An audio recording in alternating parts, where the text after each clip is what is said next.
All right, guys, it's the month of October, which means the Dream Weld Shop Grand Prize giveaway is in action, where every $5 spent at weldmetalsonline.com gets you entered to win like 2 welders, a plasma cutter, a fixture table, a bunch of gear, and all kinds of stuff, right? But in the meantime, I am choosing random orders, and I'm gonna call them, and they can choose whatever of the prizes I got left. What do I got? I got the 50 amp plasma cutter and the fixture table. So today's winner, let's see if he answers his phone. I don't know what I would do if somebody didn't answer their phone. What do you think I should do? Getting nervous. Hello? Hey, is this Jake? Yes, it is. Hey, this is Justin with TFS. How you doing? Hey, not too bad. Yourself? Well, pretty good, you know, average Monday, I'd say. Right. So, you have been randomly chosen to pick between 2 of the awesome random prizes I have left, which is a plasma cutter or the fixture table. Oh, let's see. I think I'll take the fixture table. That's a good choice.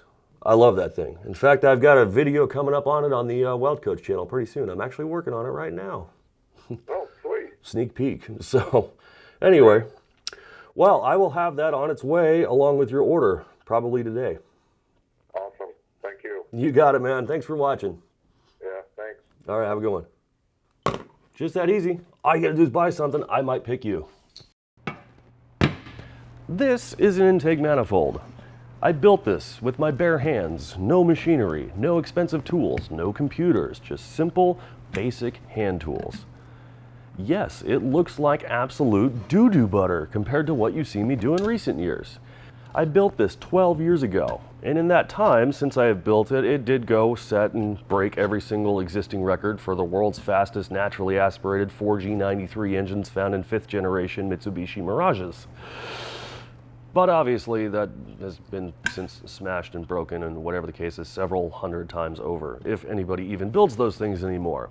But the reason I bring this up, the number one question I read on the internet today by newbie welders and people who are getting into this industry after doing their research is, what am I doing wrong? Well, the truthful answer to that is you just need to do your time. This is an acquired skill. There's literally no way around that.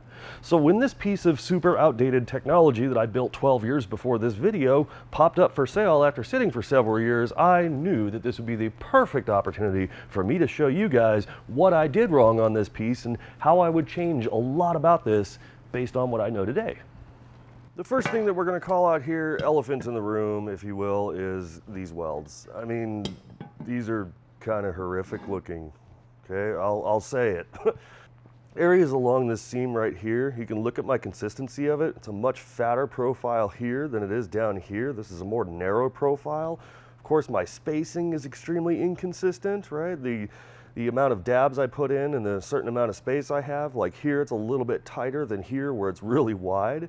And there's even some instances where I have like a whole bunch of just random craters, like I did a stop start or something like that, or I didn't weld in the same direction. It's like maybe I welded some here and then I moved over here and then welded that and then I moved back here and then welded that and then here and then welded that or something, you know? It's like instead of going in one same consistent straight direction, I basically welded kind of backwards, if you will, right? So that inconsistency and then having these craters here where my stops and starts are, when I stop, it's overlapping another weld, and obviously that's not good. So this area around here, again, more of that inconsistency, that nasty looking, you know, tight blob or tight stack or small blob or whatever. This area right here, like these are a whole bunch of little craters, little dimples or whatever. It looks like I did the fake welding cold weld thing or something like that. I'm not really sure how I achieved that design or that look on there. And of course, rounding the corner over here, same story. It's just inconsistencies. You know, some of it looks really cold and ropey, like I didn't have enough, you know, power to get into it, or maybe I was afraid to commit to burning into it or something like that. I don't really know.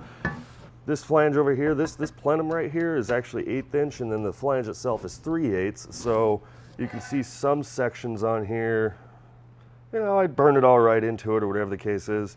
So obviously all of my welds here are extremely inconsistent. They very ropey appearance, very globby kind of, you know, some of them very cold, some of them pretty hot, but they're just atrocious looking. We'll just throw it out there, right? There's no consistency to them whatsoever. How would we have fixed that? How do I fix that? What am I doing wrong here? How do I fix this wrong? Practice. That's the only thing I could have done, right, at that time. Instead of just jumping into this being like, oh, I got this, you know, or thinking I'm good at this or whatever the case is, I should have laid down a bunch of beads. I should have practiced these joints in this similar situation. Like if only Weld Metals Online was around at that time, I would have had some coupons to set up and, you know, set these joints up with and stuff like that. That's the only way that it's going to go. There is one thing I do want to point out though. If you do look at it, I'll give myself a lot of credit for this. Pretty much all of my welds on every seam run in the same direction, as in I was always welding in this way, or in this case I was welding this way, then up, and see, they all go in the same direction. I didn't weld halfway this way and then turn around and go halfway that way and then meet in the middle. That's one of those things like big no-no to me. Don't ever do that. But if you look carefully, I didn't really pay attention to that rule when it comes to the tubes themselves. Now these tubes are 16 gauge, or basically a 1/16 of an inch, and I believe this flange plate, or the plenum plate right here where the velocity stacks are on the inside, I'm pretty sure that's 1/8 inch. And then definitely down here at the flange of it, this flange is 3/8, and of course these tubes are 1/16, right? So welding thick to thin, very difficult to do. How would we have gotten more consistency out of that one? Practice, right? Welding around something, that's, you know, you're working in tight spaces and stuff like that. I should have actually paid attention to where I'm welding and how I'm welding and et cetera, or had more like better practice, better practice with welding thick to thin, stuff like that, you know? Here's a gem right there. Hopefully you can see that. That's a Q-tip, right? I did another one right up here too. You can see it bright as day. What is a Q-tip, you might ask? No, that's where you send the filler straight into the tungsten, right? It makes this big, nasty, disgusting mess all over your friggin' part. It turns black. It's a lot of deposits go in there, whatever the case is, right? But I ignored it. Obviously, I was like, oh, well, I'll just change the tungsten out and then we'll just weld right over the top of that or whatever the case is. But all of these little particles and stuff are still floating inside of there. You can feel it. They're rough, they're gritty. And I probably did it a few other times on here too, right? Maybe on the back side you can see some junk floating in there. Yeah. In order to properly treat a Q-tip, when you do that, one, change the tungsten out, absolutely. But when you go up to your part afterwards, you got to clean all that crap back out. Go in there with like a carbide burr or a file or something that will actually cut and scrape all that out, and then fill it and patch it back in and then weld right over the top of it. That's how you get rid of a Q-tip, that contaminated spot. Or actually, right there, I think I dipped my tungsten. Well, actually, in a lot of these spots, you can see I dipped my tungsten pretty bad, right? I'm not really saying that my welding is wrong or anything like that. It's atrocious. And, you know, I didn't think I was doing anything wrong at the time, but if I would have paid a little bit of extra attention into the layout and the consistency of everything and how I weld it and the order of which I welded it, it probably would have been a lot better. I mean, I'm pretty sure even though the welds look kind of crappy, it would have had a much better appearance to it. And appearance is one of those things like, you need to pay attention to it, right? The little details in something, like if you're going to sell a product and you put it out there like this or whatever the case is with no thought into it, somebody may not buy it just because it looks funny. Like they may not know the reason why it looks bad or it looks funny or silly or whatever the case is, but they're seeing it. And if it's just slightly off-putting, nobody's gonna buy it. And those little details you could have worked out. That's something I could have learned a long time ago, but it took a little longer, obviously. The second part of this is fit up, right? These welds could be a lot smoother looking, or this overall appearance could be a lot smoother looking if I had better fit up. I don't know if I was in a rush or whatever the case is, or maybe it was just because I was using hand tools, but things like the velocity stack plate, there was terrible fit up on this part. Instead of it being, you know, slid into the upper plenum, being the same width as the slot that I cut on there, it was overlapped. And the result of it obviously is this overlap joint, or just basically like a lap joint. So instead of it being nice and smooth and flush with that plenum and getting myself like a butt weld to work with, which would look a lot smoother, I have basically this big fat nasty lap joint, which it looks atrocious, right? Same thing happens with the end cap here on the end of the plenum.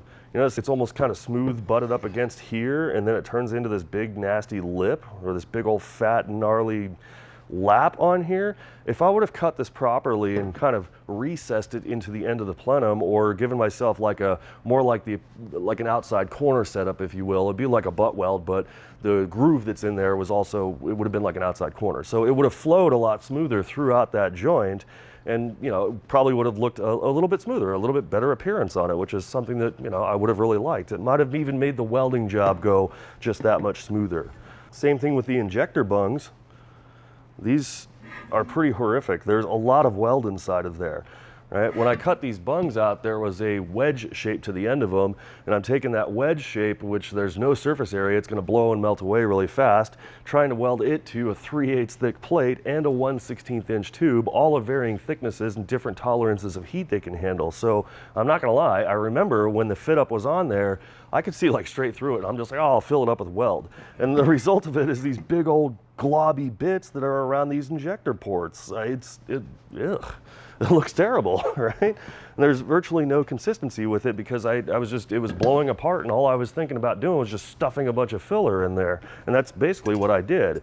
And even on the inside here, I knew I was gonna smooth it and file it down and make the transition smooth, and those welds were gonna go away, so I didn't really care.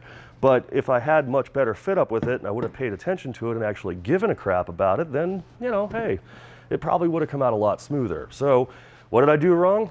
I just didn't pay attention to my fit up. I just threw it together. Maybe I was in a rush. That's a pretty rookie move. Now, the third thing that I did wrong with this overall project here is basically no prep, or virtually no prep. The metal did get brushed a little bit beforehand, but I mean, look at this. You can see on the velocity stack plate how dirty everything is, generally speaking, around the outside of it. We got some contamination rings, like black rings and stuff like that. It's either my tungsten was wasted at the time, or maybe it was just oils from my hands and stuff. These things were often overlooked back in the day. That's just, you never really paid attention to grabbing like a good cleaner or something like that to get the surface on there. And that result of that, if I would have left these welds like raw looking or whatever the case is, they would have looked pretty crusty, if you will, right? So there's a lot of those little things like that, especially in the appearance of this, even after I did brush it and everything else like that, you can see some, like burn marks or, dirty deposits, contaminated spots, whatever the case is, just things that kind of collect inside of there. And it's pretty nasty. So preparation is key to making sure that you get, like, one, a good fit up, and then two, if you have, clean material or whatever the case is, there won't be anything that's burned into it. They won't have this crusty look or whatever the case is to them. And it's little stuff like that. I mean, I used to tell everybody that welding is the easy part. It's the prep and the fit up and everything else like that that takes the most time, or at least welding is the quickest part. But either way, old adage, I guess you could say. Now, I'm sure down in the comments there's going to be a whole lot of other people saying, oh, you did this wrong, and you did this wrong, and you did this wrong. And that's going to be the same with, no matter who you are, no matter where you're at, you're always going to find those people that just want to tear everything down. So I'll be down in my comments, looking at everybody and seeing what they say. But at the end of the day, I kind of want this piece to inspire, okay? It's like, it used to set records, right? World records. It was the fastest of its time. It was the piece to have. Even though it looks like absolute crap, it still did its job, right? So I hope that this kind of helps you guys out a little bit and, inspires you to just stick with it and know that at the end of the day, you're gonna get better. I don't do work like this anymore. I have a lot more consideration going into my part, a lot more skill that I've acquired out of this one. So even though you may be doing stuff like this now, and that's what it looks like, it's not going to be forever. Just keep your head in there and practice. And if you guys want to read, because I used to be a pretty good writer, if you guys want to read and see the pictures of everything that I did on this build, I'll have a link over to the Fabrication Series website where the build blogs are, where I wrote all of this stuff. I wasn't on YouTube back, 12 years ago, so either way. That's all I've got for now. Bye.